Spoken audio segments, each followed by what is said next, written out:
and welcome to TCM Sunday School.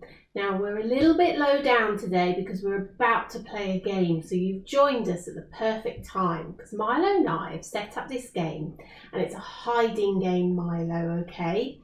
So underneath there are 5 little red go-go's, which are little men, and there's 5 blue ones. And it's the first one to find as many as they can in the right time, okay? So you'll have to point to me, Milo, and I'll lift the cups up for you. So you can go first. So which one do you want? This one? No, this one. Okay, let's have a look. He's found one. Okay, you get to win that one, Milo. I'll put it in front of you. Okay, right, okay, my turn. I'm going to go for this one. And yay, I've got a blue one. Oh, come on, Milo. This one here. Oh, it's a blue one. Thanks. Right, my turn. I'm going to go for this one. It's another blue one. I'm really good at this game. Okay, Milo. This one. This one. You not had this one already? No, well, I tried to trick you there. He's found a red one. Well done, Milo. How many have you got? You've got 2. I've got 3, just saying. Right, my turn again. I'm going to go for this one. Oh, it's another red one. It's 3 all. It's 3 all. Okay, your turn, Milo. One at the front, this one. This one. Okay. Nothing there, Milo. Right, my turn. I'm going to try this one. There's nothing there. Quick. This one. Oh, nothing there. I'm going to try this one. Oh no, it's another red one. One more, Milo. This one here. Yeah. Oh, it's a blue one. So it's 4 apiece. Oh no, the tension. Let's try this one. Oh, Milo's found all 5 of his. I've lost. Oh, well. Okay, so today's story is about a woman in the Bible who had to do some very special hiding. We're going to be joined by Katie and Sam to help us tell the story of Rahab. So we'll see you in a second. Okay, I found them all and we're ready to tell the story of Rahab, who is mentioned in the Hall of Faith.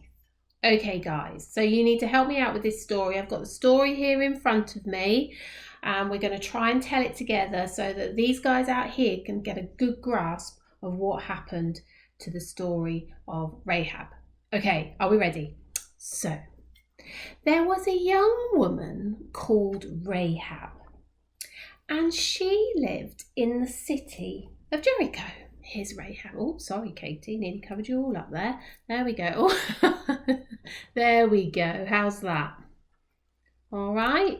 Making a lovely Rahab there. Well done. Now, she lived within the walls of the city of Jericho. You know when you go to Lincoln Castle and there's all the big walls that you can walk around? Okay, well, it was probably a little bit like that. And Rahab lived within the walls. One day, 2 men came to visit. Now, they were Israelites. Do you remember we've been learning a lot about the Israelites being led by Moses? But Moses had died and a new leader had taken over called Joshua. Okay? Now, Joshua sent these 2 men to go and spy out the land of Jericho. Okay, because Jericho was part of the special land that God had promised them. You're looking brilliant, guys. Okay, let's find out what happened. The problem was that the land was full of people called the Canaanites, and they did not follow God's ways, and they needed to go so that the Israelites could move in. This was not going to be an easy task, but thank goodness that the Israelites had God on their side. When the two men appeared at Rahab's house, she had to hide them because the men from the city wanted to take them away, and that could only mean trouble. So, Rahab, I don't know how we're going to hide them. Well, I'll tell you what, how about this? There we go. Can't see them. Not sure that's how it happened in the story. I think actually what Rahab did was hide them on the roof under a load of straw. Okay, but we haven't got that. So that'll do you right under there, guys. Great. Okay, so all the Canaanites had heard about the God of Israel and how he had parted the Red Sea and done so many other amazing great things that they were really scared. They did not want the Israelites anywhere near them. Rahab, even though she was a Canaanite and someone who really did not live a life that was that pleasing to God, knew that this God was something special. She wanted to put her past behind her, and she wanted to know this amazing God that she was hearing about. Hiding the Israelite men was very risky, but she had faith in God, and she helped these men escape from the city. Right, guys, you've escaped, so you're all right. You can come out. Rahab knew the Israelites would be back like an army. She knew that her city was in trouble. And she knew that she wanted her and her family to be saved by God's people, the Israelites. Because she had shown faith and because she had helped them, the two men promised that they would come back and save her. All she needed to do was to hang a red cord out of the window so that they could find her again. So perhaps, Rahab, you could hang this outside your window, and then these men will be able to find you again and your family and keep you safe. And of course, the Israelite army, they did come back and they did destroy the city of Jericho. Do you remember the story of Jericho where the walls came tumbling down when they had marched around? But Rahab was remembered, and the men did go back and they did rescue her and her family. Such an amazing story about faith. And I'm going to tell you a little bit more about Rahab in a second, but these guys are desperate to go out and play in the garden, so we're going to let them go. So say bye, guys. Bye. Okay, so they're out in the garden. I don't know what they're up to, but we're going to learn a little bit more about Rahab. So Rahab had heard some amazing things about the Israelites' God, and all of her people were pretty afraid. Rahab was probably afraid too. But do you remember when we talked about fearing God during the story of Noah and how we looked at Aslan from the story The Lion, the Witch and the Wardrobe? Do you remember Aslan was indeed terrifying, but he was good. Rahab could see that the Israelites' God was indeed terrifying, but was good. And she wanted to be a part of his people, so she took a very dangerous risk in order to help the Israelites. And she wanted them to come back for her and her family.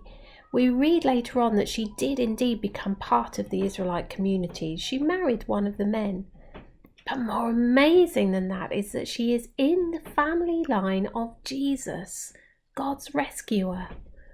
God took this woman called Rahab from a very broken and fragile place, just like our pots that we were making last week.